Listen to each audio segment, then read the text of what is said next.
Boa noite, irmãos. O microfone tá bom, não é isso? Tá alto, né? Tá bom, né? Mas bom mesmo é nós estarmos juntos aqui na casa do Senhor.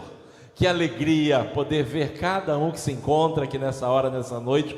Como é bom nós estarmos juntos para cultuar, adorar ao Senhor, estarmos em comunhão. Coisa boa é nos reunirmos e estarmos juntos na presença de Deus.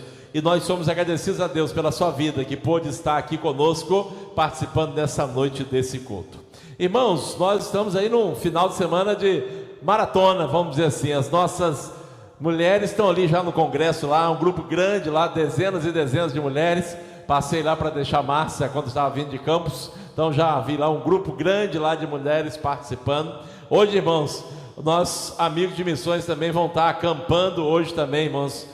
As tias aí vão dormir tranquilas essa noite, não é isso? Com essa turma toda. Eu queria aproveitar e orar. Queria convidar as tias e os nossos acampantes para vir aqui à frente, para a gente orar por eles, todos eles, né? As tias aí que precisam de nossas orações, não é isso? Para que Deus renove as forças, o vigor. E essa turma toda aí vai estar acampada, dormindo junto aí, ó. Vai ser uma festa, irmãos. Olha que festa boa, né? Olha como é que tem gente aí, ó, para dormir. Vai tudo dormir tranquilo, irmãos. As tias vão ficar todas tranquilas, não é isso? Né, Luiz? Todo mundo vai dormir tranquilo. Luiz vai dormir tranquilo, né, Luiz? Olha que coisa boa, irmão. Ver essa turma toda ali, não é isso? Nós queremos orar. Orar pelas nossas crianças, porque o nosso ministério infantil, amigos de missões, juniores, todos trabalham juntos. É uma cooperação, né, do reino de Deus, todos abençoando e cuidando de nossas crianças. Então nós vamos orar por essa turma toda aqui que vai estar acampada. Eu vou convidar a tia Juliana que está aqui, ó. Vai orar por essa turma toda. Vai aproveitar e orar mais uma vez pelo Congresso das Mulheres e todo o nosso final de semana, porque tem muitas atividades na Igreja do Senhor também. Oremos. Senhor, nosso Deus, nosso Pai, obrigada, Senhor, por este dia. Obrigada, Senhor, por tudo que o Senhor já fez para nós, ó Pai, tudo que o Senhor ainda há de fazer, ó Deus, em nós e através de nós, ó Pai. E agora, Senhor, nós queremos colocar diante do Senhor as nossas crianças, ó Pai, os amigos de missões que estarão, ó Deus, acampando nessa noite. Que o Senhor, ó Deus, os guarde, os proteja, ó Pai, que seja uma noite alegre, uma noite de aprendizado do Senhor. Que o Senhor, ó Deus, continue abençoando essas crianças, ó Pai, para que eles possam crescer, ó Deus, em espírito e em verdade no Senhor, ó Pai. Que seja abençoando as tias, ó Pai, que estarão. Que o Senhor, Deus, continue dando forças, Deus, alegria, Deus, criatividade, ó Deus, para estar, ó Deus, à frente desse ministério, ó Deus, que é tão abençoador, ó Pai. Muito obrigada, Senhor, por esse momento, ó Pai. Também queremos colocar diante do Senhor mais uma vez as mulheres, ó Pai, que estão ali no congresso. Que o Senhor, Deus, continue, ó Deus, abençoando, ó Deus, tudo que for feito ali, ó Pai, seja para a honra e glória do Senhor. Que elas voltem, ó Deus, mais renovadas em Ti, ó Pai, e aprendendo também mais ainda sobre o Senhor. Ó Deus, cuide, ó Deus, de todas as nossas famílias, cuide de cada um de nós, nos dê uma noite de paz, uma noite de renovo, ó Pai, e que agora também, quando ouviremos a Tua palavra, ó Pai, possamos sair daqui mais preenchidos da Tua palavra, ó Deus, e aprendendo mais sobre o Senhor. Esteja conosco, ó Pai, que nós te pedimos, te agradecemos, em nome de Jesus, amém. Amém. As crianças podem se assentar. E daqui a pouco, após o nosso café da comunhão, elas estarão assim participando do acampamento delas.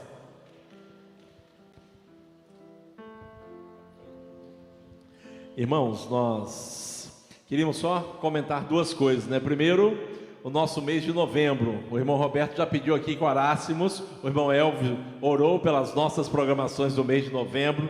Então assim, tem muitas atividades. Todos os sábados nós temos programações, temos alguma atividade, né? E você está convidado a participar de todas essas atividades.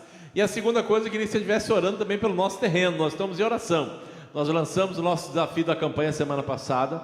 Com base nos compromissos, 25% já foi. Então agora falta só 75%, mas nós vamos avançar, se Deus quiser. Deus já tem nos abençoado de múltiplas formas, e aquele que, né, puder estar participando, participe e abençoe essa aquisição, nosso compromisso aí para o nosso final de ano, para que a gente possa assim assinar a escritura e dar aí, né, o pontapé inicial de todas as atividades, ali usando também o nosso terreno ao lado. E tudo isso é bênção de Deus, e nós somos agradecidos por todas essas bênçãos que Deus tem dado à sua igreja. Irmãos, às sextas-feiras Nós temos estudado Apocalipse, não todo, porque às vezes não dá, porque às vezes tem outras atividades, mas nas que nós podemos, nós temos estudado. E o livro de Apocalipse, para alguns é assustador, para alguns causa temor, para alguns tem medo até quando leem ali algum texto, alguma escritura, mas para nós que somos o povo de Deus, que somos aqueles que foram lavados e redimidos pelo sangue do Cordeiro, aqueles que já estão selados pelo Espírito Santo de Deus, não há o que temer. Nós não precisamos ter preocupação com aquilo que está escrito ali. E aí, não na sexta passada foi o pastor Jonas Elton, mas no anterior, nós estudamos o capítulo 8. E ali nós vimos as primeiras 4 trombetas. Foi o que nós vimos ali no capítulo 8, que era o 7º selo que foi aberto, e as 4 primeiras trombetas. As trombetas, irmãos, são juízo de Deus, é verdade, mas ainda é juízo com misericórdia. Muitas das vezes, irmãos, muitas coisas que acontecem com a permissão de Deus é para o despertamento das pessoas, para que as pessoas se voltem para Deus, reconheçam a sua fragilidade, reconheçam a sua necessidade. E ali nas trombetas nós vimos as primeiras que eram contra a natureza, contra a terra, contra o mar, contra os rios e contra os astros. Foi isso que nós vimos ali em relação ao capítulo 8. E o capítulo 8, no último versículo, Gabriel, aí o versículo 13, ele falou que a coisa ia ficar mais séria. Olha o que diz esse verso 13 aqui, foi o que nós encerramos naquela ali dia 11 de outubro. Olha bem: então vi e eu vi uma águia que voando pelo meio do céu dizia em grande voz: ai, ai, ai dos que moram na terra por causa das restantes vozes da trombeta dos 3 anjos que ainda tem de tocar.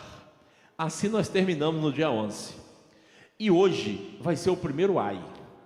A coisa vai ficando mais séria, a coisa vai apertando um pouco mais, mas como eu disse, para nós que somos crentes, servos em Jesus, não precisamos ter nenhuma preocupação com isso, porque o Senhor é por nós, o Senhor está ao nosso lado, ou seja, o mal não pode nos tocar, irmãos, vocês sabem disso, a palavra de Deus nos fala isso, 1 João 5,18, que o inimigo não pode tocar nos filhos de Deus não, irmãos, só acontece aquilo que Deus nos permite. 1 João 5,18 nos fala sobre isso. Olha o que diz: sabemos, e eu gosto dessa palavra, irmãos, que ela no grego, ela tem uma origem matemática, é de certeza, não é achamos, pensamos, imaginamos, não. Ele diz, o apóstolo João diz, sabemos o quê? Que todo que é nascido de Deus não vive em pecado, antes aquele que nasceu de Deus o guarda, e o maligno não lhe toca. Então, se você está aqui nessa noite, se você já entregou a sua vida para Jesus, você pode ficar tranquilo com o que você vai ouvir hoje do capítulo 9 de Apocalipse, porque isso não é para nós, irmãos, isso é para aqueles que ainda não tomaram uma decisão ao lado do Senhor. Mas lembre, o capítulo 9, ele traz na verdade ali, até o verso 12 que nós vamos estudar hoje, ele traz na verdade ali a 5ª trombeta no caso para nós. Mas vamos começar no verso 1, capítulo 9, verso 1, dos versos até o 12, vamos fazer uma leitura alternada, mesmo os irmãos assentados como estão, que diz o seguinte: o 5º anjo tocou a trombeta, e vi uma estrela caída do céu na terra, e foi-lhe dada a chave do poço do abismo. Os irmãos agora.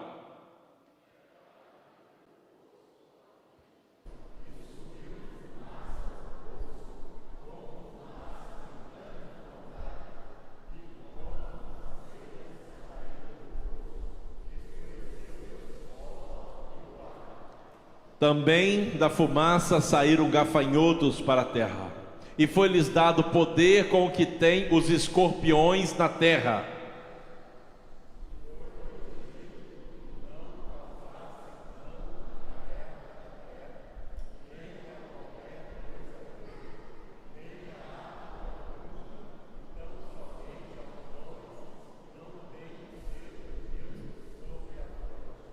Foi-lhes também dado não que os matassem, e sim que os atormentassem durante 5 meses. E o seu tormento era como o tormento de escorpião quando fere alguém.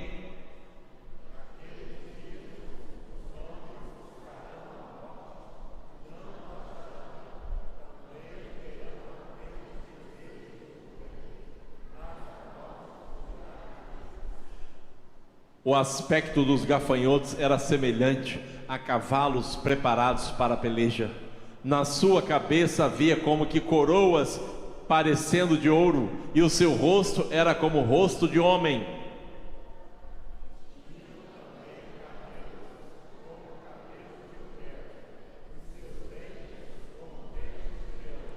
Tinham couraças como couraças de ferro.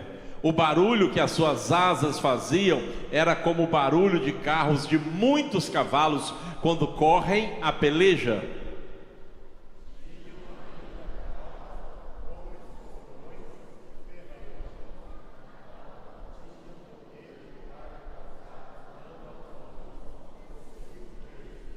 E tinham sobre eles como seu rei o anjo do abismo, cujo nome em hebraico é Abaddon e em grego Apolion.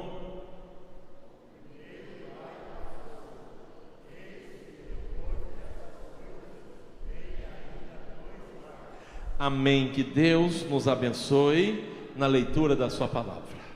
Como eu disse agora há pouco, irmãos, os primeiros 4 trombetas, elas vieram contra as forças da natureza.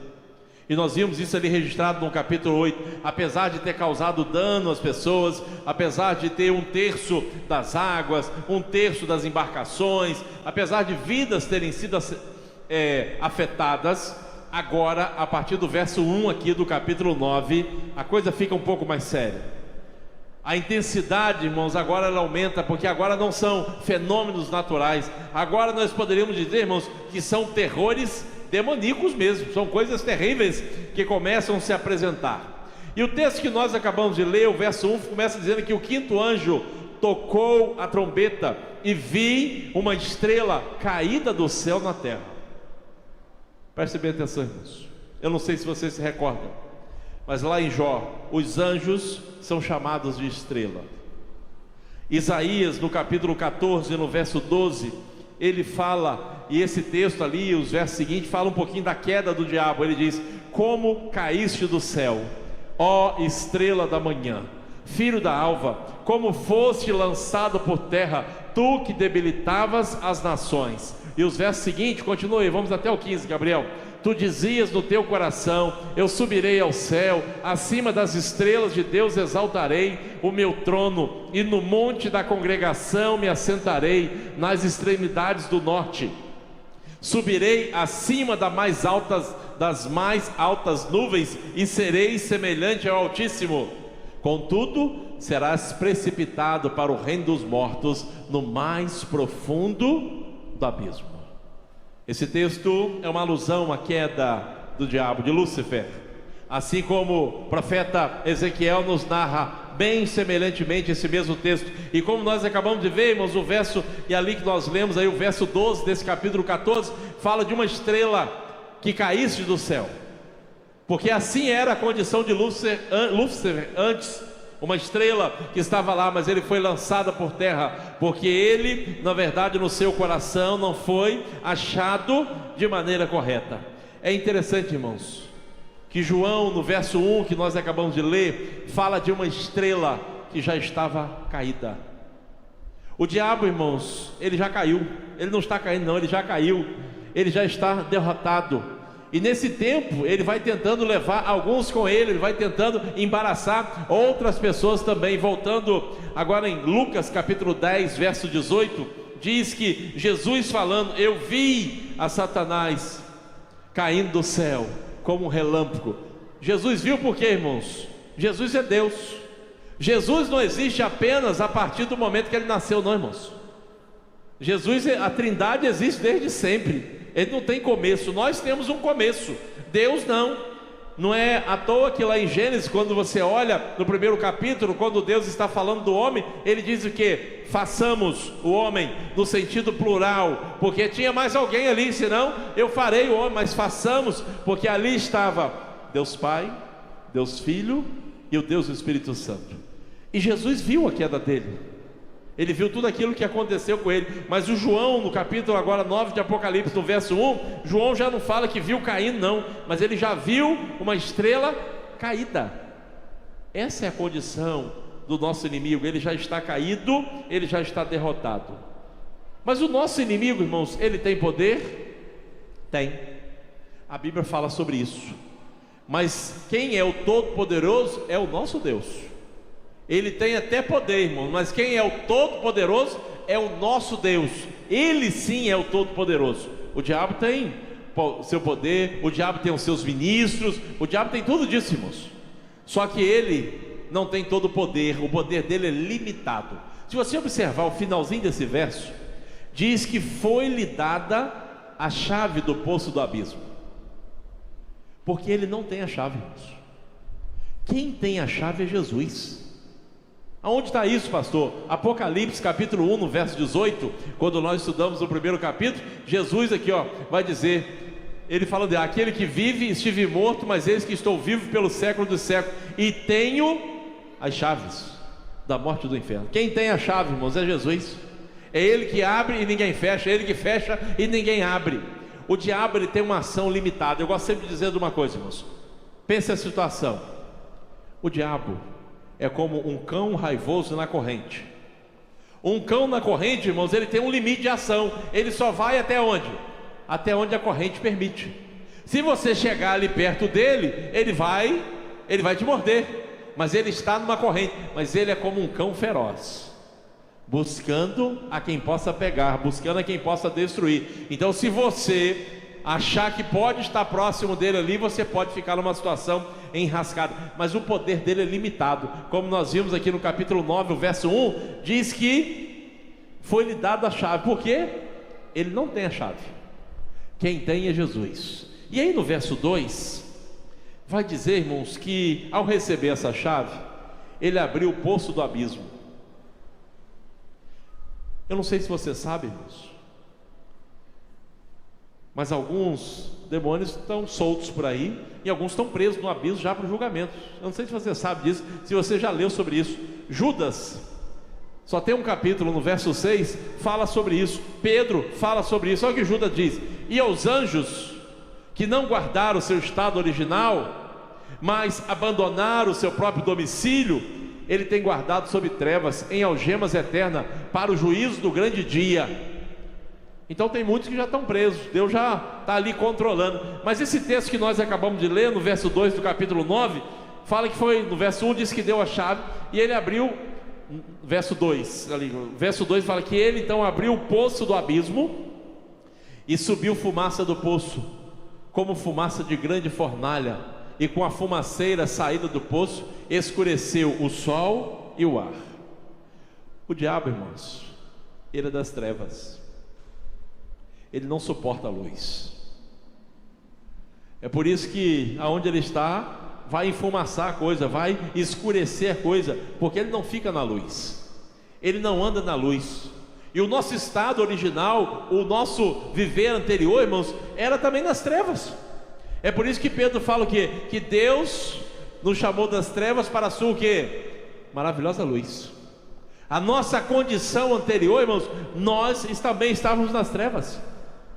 E assim muita gente está nessa condição hoje também, irmãos. Está vivendo dessa maneira, está vivendo dessa forma. Mas nesse texto aqui, irmãos, diz que foi permitido. Deus permitiu, e em alguns momentos da história, irmãos, Deus permite que algumas coisas aconteçam. Mas Deus sempre tem seus planos, Deus sempre tem os seus propósitos. E enquanto não vem a volta definitiva de Jesus, Deus exerce juízo, mas está sempre concedendo misericórdia para as pessoas também. Ele está sempre dando oportunidade. Mas vamos seguir, irmãos. O texto 3 fala que também da fumaça saíram gafanhotos para a terra, e foi-lhes dado poder como que tem os escorpiões na terra. Irmãos, o escorpião é uma praga terrível. O escorpião, ele come sem parar, ele é insaciável, porque ele come e defeca ao mesmo tempo, ele não para não. O gafanhoto, quer dizer, ele fica fazendo isso o tempo inteiro. Eu não sei se você já ouviu na história, se você gostava de estudar história, mas no ano de 1866, teve uma grande praga de gafanhoto lá na Nigéria. E tamanha foi a praga, que pouco tempo depois morreram aproximadamente 200 mil pessoas, por causa de quê? Não tinha o que comer. Porque os gafanhotos, irmãos, aonde eles passam, eles vão trazendo toda a destruição. Então diz aqui, irmãos, que também da fumaça saiu uns gafanhotos. Mas nós vamos ver mais à frente que esse gafanhoto é um pouco diferente, irmãos, desse aí. Porque para começar, diz que eles tinham poder como que? Escorpião. Eu não sei se você já viu algum escorpião, ou se conhece alguém que já foi mordido de escorpião. Mas a mordida de escorpião, para quem já levou, fala que dói muito. E você tem que tomar medicamento e tudo mais, porque é uma dor terrível ali, fica doendo por um bom tempo. E a gente sabe que nessa época de verão, às vezes aparece alguns, eles ficam aí em algumas casas, em alguns lugares, às vezes quando aparece algum escorpião, a gente vê algumas situações como essa. E esse gafanhoto aqui, irmãos, ele tinha poder igual do escorpião. Mas vamos seguir, o verso seguinte, olha o que ele vai dizer: e foi-lhes dito que não causasse dano à erva da terra. Olha bem, é gafanhoto, mas a erva da terra ele não vai causar dano não, nem a qualquer coisa verde, nem a árvore alguma, tão somente para quem? Aos homens. Mas que homens?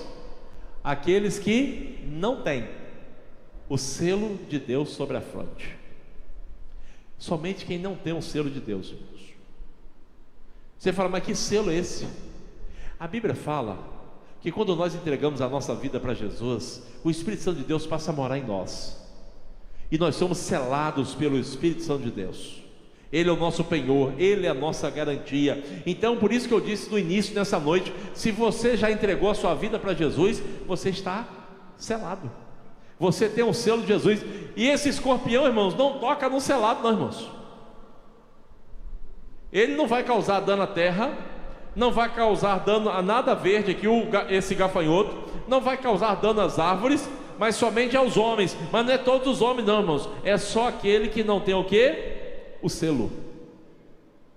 Então se você já está selado pela Espírito Santo de Deus, pode ficar tranquilo, porque você está guardado, você já está protegido, não há mais o que temer. E o verso seguinte vai dizer o seguinte, irmãos: foi-lhes também dado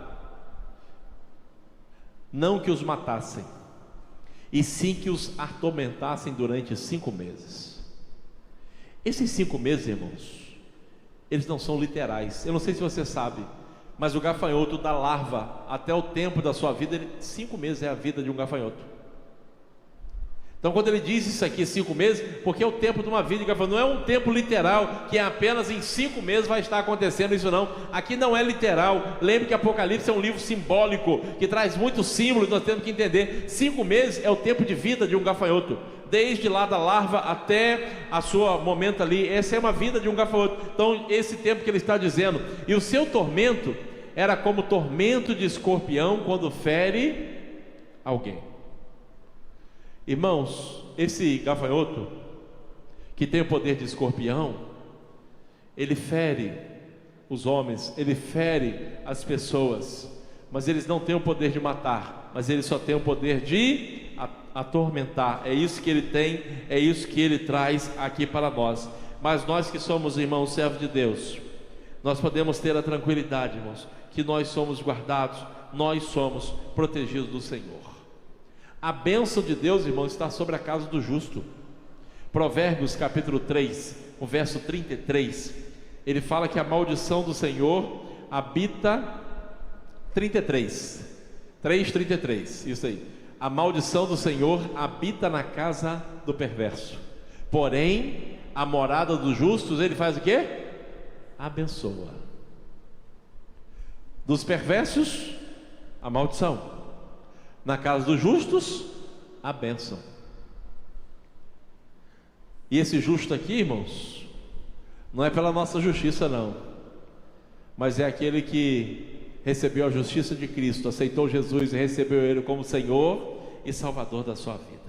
Então, irmãos, nós que já somos selados, nós podemos caminhar tranquilo. Mas voltando a Apocalipse capítulo 9, o verso 6 dias: naqueles dias os homens buscarão a morte e não a acharão, também terão ardente desejo de morrer, mas a morte vai fazer o quê? Fugirá deles. No capítulo 6 nós já vimos isso, irmãos. Quando os homens estiverem diante do juízo de Deus, eles vão tentar fugir, eles vão tentar se esconder, mas não tem como fugir nem se esconder de Deus, irmãos.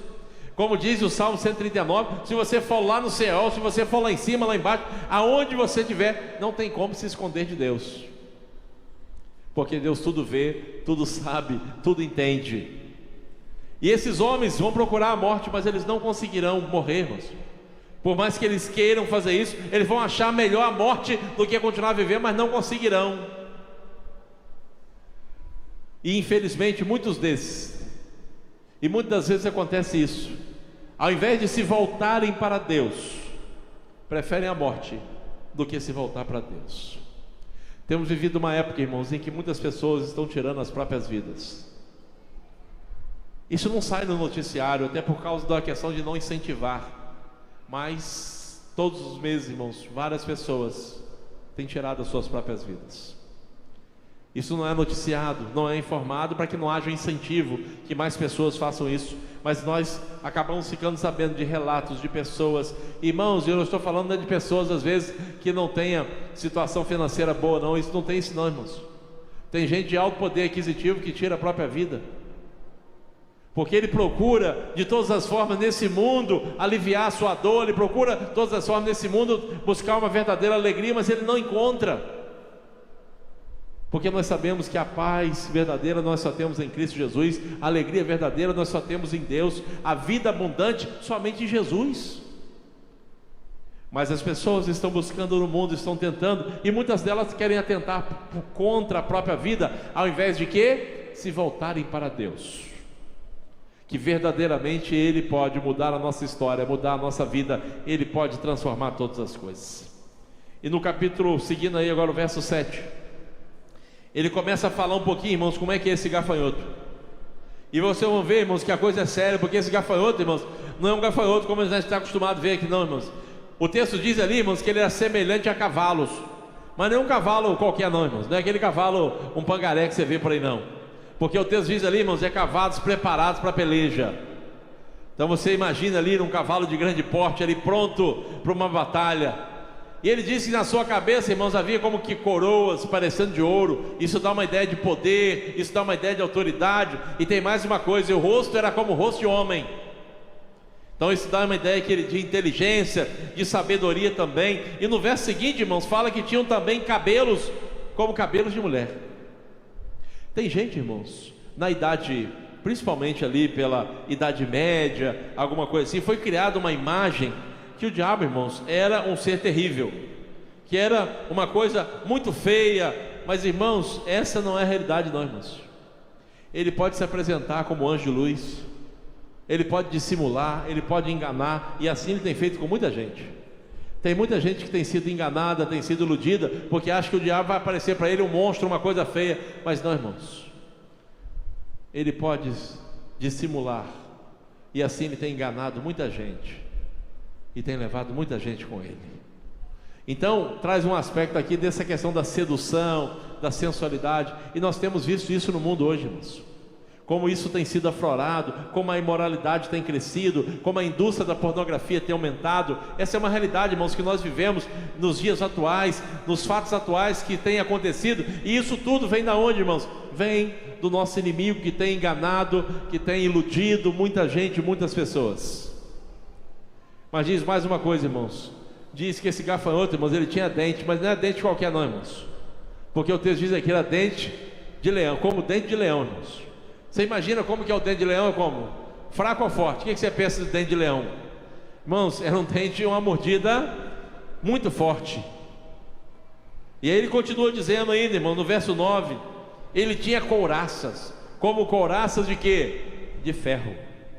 O barulho que as suas asas faziam era como o barulho de carros, de muitos cavalos, quando correm para a peleja. E aí vem no verso 10, tinham ainda cauda, como mais uma vez de escorpião, e tinha o quê? Um ferrão. Na cauda tinha poder para causar dano aos homens por 5 meses. Mais uma vez ele traz esse tempo, como eu disse, não é um tempo literal, mas é o tempo de vida de um gafanhoto. E ele diz mais, e tinham sobre eles como seu rei o anjo do abismo, cujo nome em hebraico é Abaddon, em grego Apolion. Jesus Cristo, irmãos, o significado dele é Salvador. Abaddon é destruidor, Apolion também é o mesmo nome, só que um em hebraico e outro em grego. E é exatamente isso que o diabo faz, porque João nos diz lá o quê? Que o diabo veio o quê? Para matar, para roubar e para destruir, mas eu vim, Jesus dizendo, para que vocês tenham vida. Então Jesus Cristo, o nome, o significado de Jesus Cristo é Salvador. Já o nome do diabo, ele significa destruidor. Esse é o significado do seu nome. Quando olhamos para esse texto, irmãos, nós vemos a dura realidade daqueles que não têm Jesus, daqueles que vivem sem o Senhor. É uma realidade duríssima, é uma realidade terrível para esses. É por isso, irmãos, que nós precisamos continuar anunciando o Evangelho. É por isso que nós precisamos continuar pregando o Evangelho, porque aqueles que estão sem Deus, irmãos, estão numa situação de tormento eterno, de choro e de ranger de dente, em lugar terrível. Mas para nós que somos servos de Deus, apesar de algumas lutas, apesar de algumas dificuldades, nós podemos descansar sempre no Senhor. E o último verso, irmãos, ele diz ainda, o primeiro ai passou, o último verso da quinta trombeta, ai passou.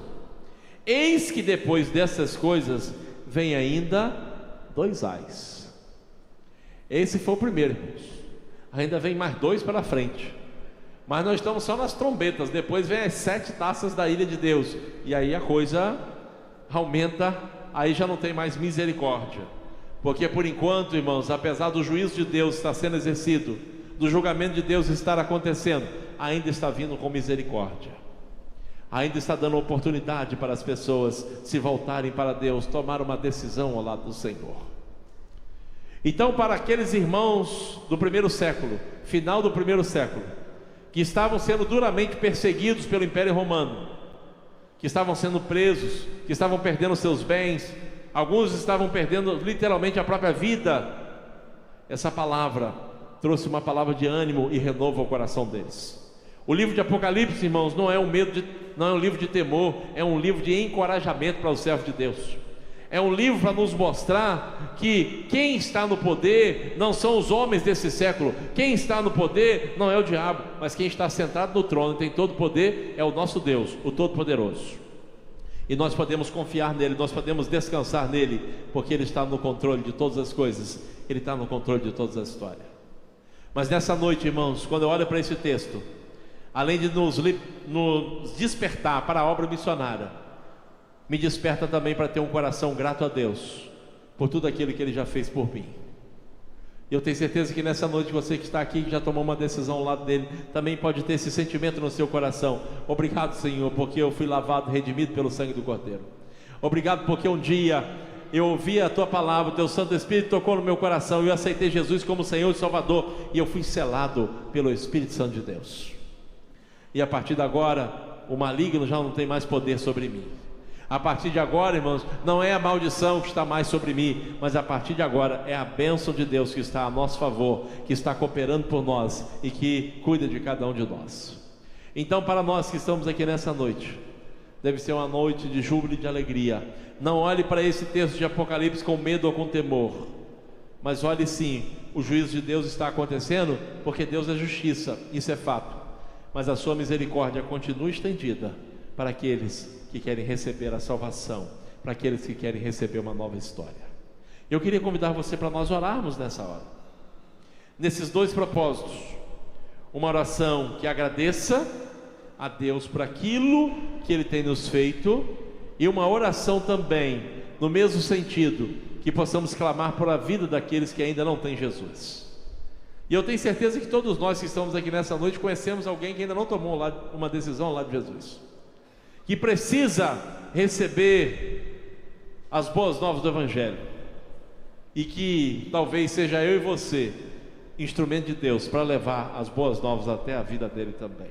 Então eu convido você a fechar seus olhos, a curvar sua cabeça para nós falarmos com o Senhor nessa hora. Amantíssimo Deus e bondoso Pai, mais uma vez estamos aqui na Tua presença, Senhor, estamos aqui na Tua casa, estamos diante do Senhor com o coração alegre e agradecido, porque um dia o Senhor olhou para nós com graça e misericórdia, um dia o Senhor olhou para o nosso estado, um dia o Senhor olhou para a nossa situação, e de maneira especial o Senhor nos amou, de maneira especial o Senhor derramou sobre nós a Sua graça, de maneira especial o Senhor nos deu uma nova vida, o Senhor nos transformou em nova criatura. É por isso que nessa noite, Senhor, eu agradeço ao Senhor pela salvação que temos em Cristo Jesus. Agradeço ao Senhor por cada um de nós que fazemos parte da tua família. Agradeço ao Senhor porque um dia fomos alcançados e o Senhor já nos livrou de todos os males e de toda a condenação. Mas agora, Senhor, eu lhe peço, Senhor, que o Senhor desperte em nós um amor por aqueles que estão perdidos. Que o Senhor incendeie os nossos corações para amarmos e trabalharmos para ganhar cada um deles para Jesus. Porque nós sabemos que o estado desse, Senhor, é um estado crítico, é um estado terrível, e que eles precisam ouvir da tua palavra. Então, Senhor, desperte cada um de nós, desperte a tua igreja, para que a gente possa juntos avançar para a honra e glória do Senhor.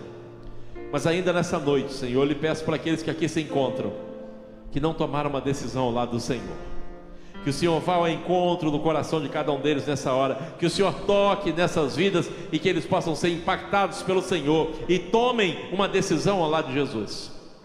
Mas eu lhe peço também, Senhor, por cada um que foi lembrado aqui nessa noite, por nós que estamos aqui que ainda não tomaram uma decisão ao lado do Senhor, talvez um familiar, talvez um vizinho, um amigo, um colega de trabalho. Senhor, ajuda-nos a ganhar cada um deles. Ajuda-nos, Senhor, a pregar o teu evangelho, a levar as boas novas a esses corações. Nós somos limitados, Senhor, mas em tuas mãos nós podemos ser instrumentos poderosos, e é o que nós queremos, ser instrumentos do Senhor. Continue, Senhor, abençoando a tua igreja, abençoe essa noite, abençoe o nosso acampa dentro aqui dos nossos amigos de missões, a nossa liderança desse ministério. Abençoe nossas irmãs que estão ali em congresso também, que ali sejam edificadas pelo Senhor. Abençoe, Senhor, nessa hora aqueles que estão enfermos, aqueles que estão enlutados. Abençoe a tua igreja, Senhor, para que ela continue avançando para a honra e glória do Senhor. E que nesse final de semana, mais uma vez, possamos estar com toda alegria, louvando e adorando o nome do Senhor. Assim nós oramos, em nome de Jesus, amém e amém.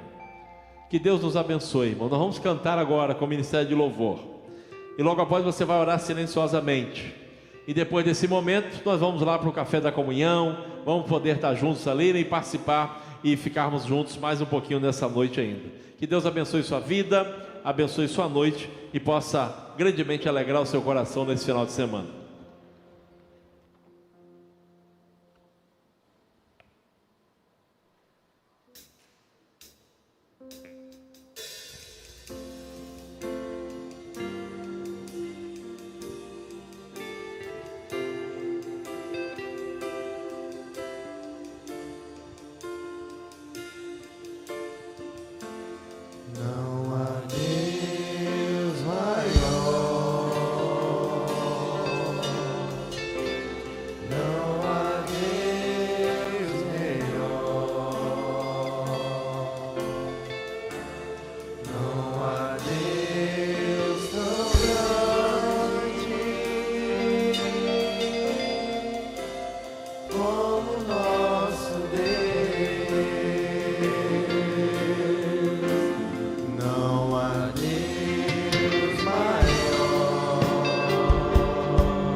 Tudo